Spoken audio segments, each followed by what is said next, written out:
Hi, my name is Kolawole Tobi. In this session of the class, we'll be looking at the management accounting or advanced management accounting. And advanced management accounting, we'll be looking at a topic, very interesting topic that's called cost volume profit analysis, also known as break-even point analysis. Now, when we say a cost volume profit analysis, a cost volume profit analysis is a study of the effect of changes of cost and volume on a company's profit. Is basically, which means what are we talking about here is that a cost volume profit analysis is like a relation. It's actually trying to measure the relationship, or study the relationship between the cost, revenue, profit, and the organizational levels of activity. That is what the cost volume profit analysis is talking about, which means, and also you can also say break-even analysis. And when we say break-even analysis, we mean it's actually a level at which a company is neither making profit nor incurring loss. So you can actually use them interchangeably. There's a cost volume profit analysis and also the break-even analysis. But you see, before we go deep into that particular aspect of cost volume profit analysis, you should be able to know the following terminology or the following terms, which are very, very important. Now, the first terms or terminologies you need to understand when it comes to, cost volume profit analysis, or you call it break-even point analysis, is that you need to know what we call a cost behavior. Yeah, cost behavior. You need to know cost behavior. It's very, very important. Now, when we say cost behavior, basically, a cost behavior, actually is an aspect of cost, that responds, any costs that actually respond to what we call the organizational levels of activity is what we call the cost behavior, which means there are certain attitude and behavior that every cost has. The moment a cost responds to organizational levels of activity, we can say, okay, that's a cost behavior. Now, what are those aspects of cost behavior? We have what we call the variable costs. We have variable costs. Now, you should know what a variable cost is. A variable cost is a cost that do change as a result of the changes in the organizational levels of activity is what we call a variable cost, which means any cost that changes because the organizational level of activity has changed, that cost can be referred to as a variable cost. Example, the material costs. Material costs, are actually variable costs. Yeah. Remember, okay, when we talk about levels of activities are like production unit is a levels of activity, like labor hours are levels of activity. Labor hours, machine hours are all levels of activity. So anything now, for example, now material cost is actually a variable cost. Material cost, respond to the level of activity. Yeah, it actually like production units. It responds to production units. Like for example, labor cost. Labor cost, also is a variable cost because the amount you intend to pay a laborer depend on the number of hours that particular laborer intend to work for you and all that. If you are actually remunerating that particular laborer, on the time basis, so you should know that. So if any cost that responds to organizational levels of activity, that particular cost is called a variable cost. And the second one, we have what we call fixed costs.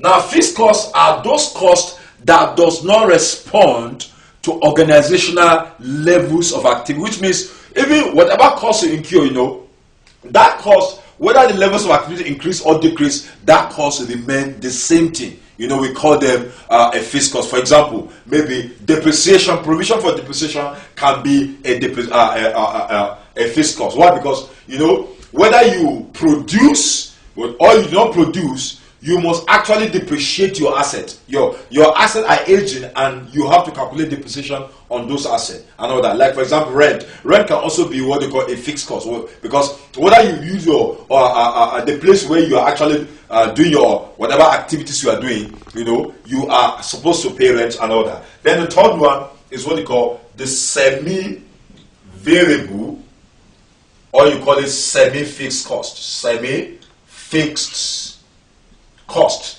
Now, when we say semi-variable, semi-fixed cost, here is this.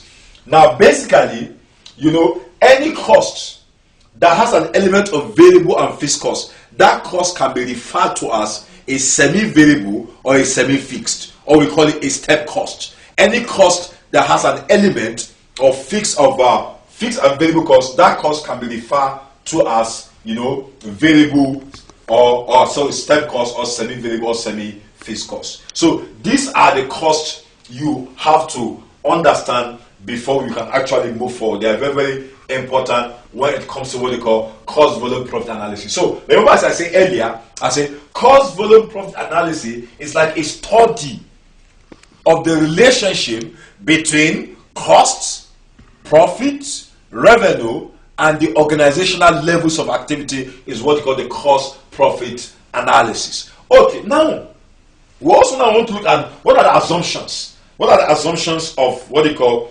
there are some certain assumptions that we have under cost volume profit analysis. There are some certain assumptions that we have there.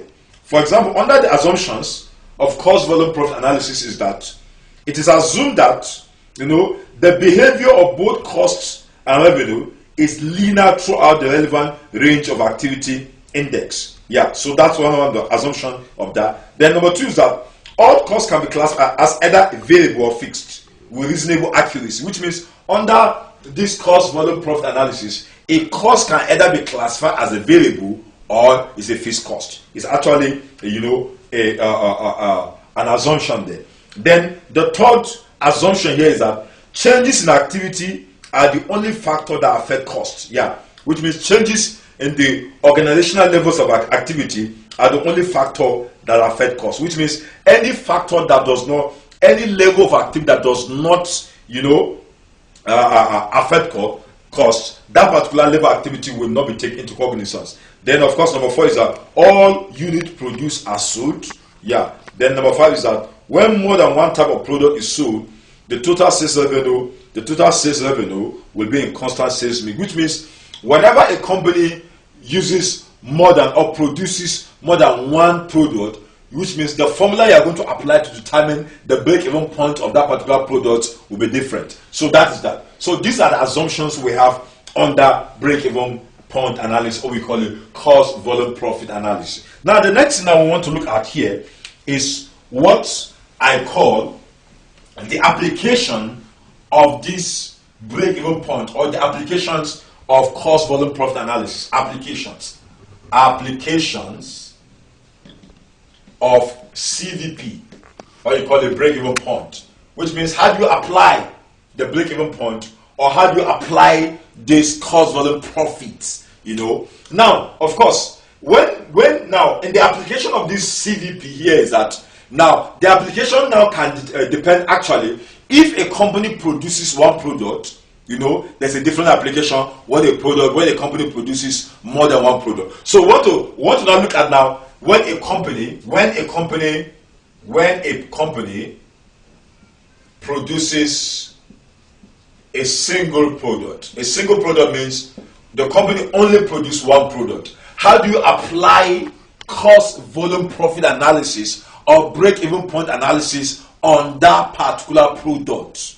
Yeah. How? Remember, we are talking about break-even point or cost volume profit analysis, and I say cost break-even point is a level at which a company is neither making any profit or incurring any loss. We can say when a company total revenue and total cost is the same thing, we can say okay, this company is just breaking even, which means the company is not making profit, neither that company is incurring any loss. We can just say this company is just breaking even. Yeah, I know you must have heard of that, break-even point before. Yeah, when you hear the word break, it means a company is neither making profit or incurring any loss. At least whatever they have, whatever revenue they are actually generating is able to cater for particularly the variable costs and all that. So that is that. So now I want to look at what are the applications. When a company produces a single product, how do we apply this cost volume profit analysis on that company that produces a single product? Number one now, what is the formula? So let's assume now we're asked to calculate break even points in units, which means when I say break even point in unit, we mean that how many units of a particular product are you going to sell before you can break even? Yeah, which means if I wanted to, if I want to know, maybe at the beginning of every production period, I want to actually know, okay, how many units of a particular product I'm selling, am I going to sell before I will break even? Because you see, it's good for you to know, okay, how many products am I going to sell before at least I'm going to be breaking even, or even start making a profit. Yeah. So in this regard, break even point simply means how many units of that particular product am I going to sell in order to break even. So we can say break even point in units equals to total fixed costs all over contribution per unit. Of course, in accounting, in cost accounting, you should know that when you hear the word contribution per unit, please let me shorten it, is equals to selling price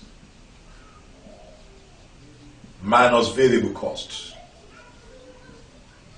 Is actually what they call the contribution per, which means selling price minus variable cost is called the contribution per unit. You should know that in costing, there are different cost techniques. Yeah, which means when we say cost techniques, we mean there are different ways a company can actually cost their product or service. And one of the ways a company can actually cost their product or service, a company can apply what they call a marginal costing techniques, or a company can also use what they call an absorption costing techniques. Now, if a company applied a marginal costing techniques to determine the cost of its product or service, which means also the profit, there's a particular profit you are expected, from that. So also, because you see, profit differs. Most companies who use marginal costing techniques see profit as selling price minus variable costs. That's how they see profit, because those kind of companies who uses marginal costing, they assume that fixed costs are the costs that you cannot escape. Whether you produce or not, you must incur such costs. So now, in determining their profit, they only manage the selling price of that particular product with the variable cost, because variable cost is actually a cost that changes, as a result of the organizational levels of activity. Because of course, you cannot produce until you incur such costs. While fixed costs, of course, whether you produce or not, you must incur them. So that's why such organizations who use marginal costing techniques, actually prefer using selling price minus variable cost as their profit element and all that. So now in this case, contribution per unit is selling price minus variable. So now break even point in unit is total fixed cost all over contribution per unit. Okay, the second application is break even point in value, or you call it in naira. Now break even point in value is simply saying that, okay, what is the sales value? How much sales am I going to make in naira? Not in unit here. This is a unit. Here it's talking about, the first one is talking about, okay, before I come, I'll be making a kind of a break it even. What's going to be how many units of a particular product? Units. Is it 2 million units of my product? I need to sell for me to start breaking even. Now, the break even point in value, or let's talking about the sales value. How much sales in naira or in value am I going to make before I will start making, breaking even? So that is basically what break even point in value is talking about. And in calculating break even point in naira or in value is total fixed cost. Please, TFC means total fixed cost. So I'll be shortening it, total fixed cost. All over contribution per unit. Please, C means contribution, where this is unit. Then times selling price.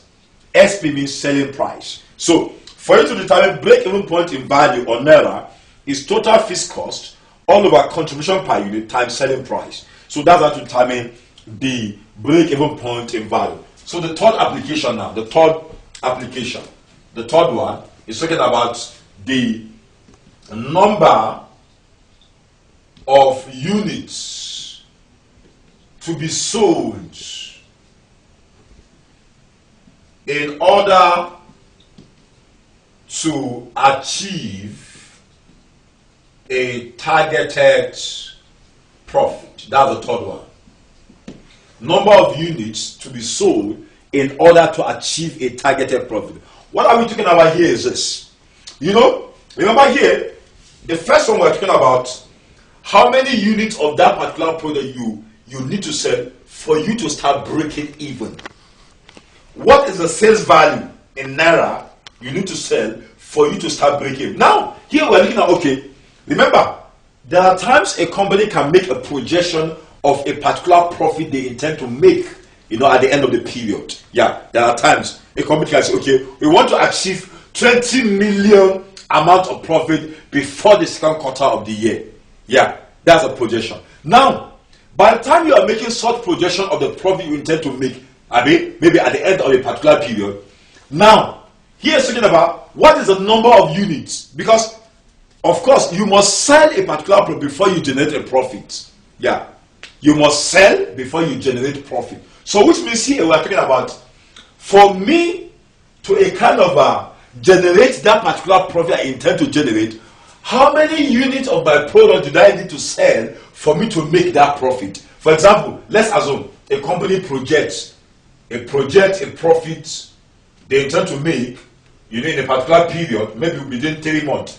The company projects profits, maybe project 20 million naira as a profit they intend to make. That's projection. Company can project. Yeah, you can actually set the standard. That's what we call it, standard. You can set the standard for amount of profit you intend to generate in a particular period. So when you set that standard, of course, if I set the standard that I'm going to make a 20 million naira as a profit at the end of the period, which means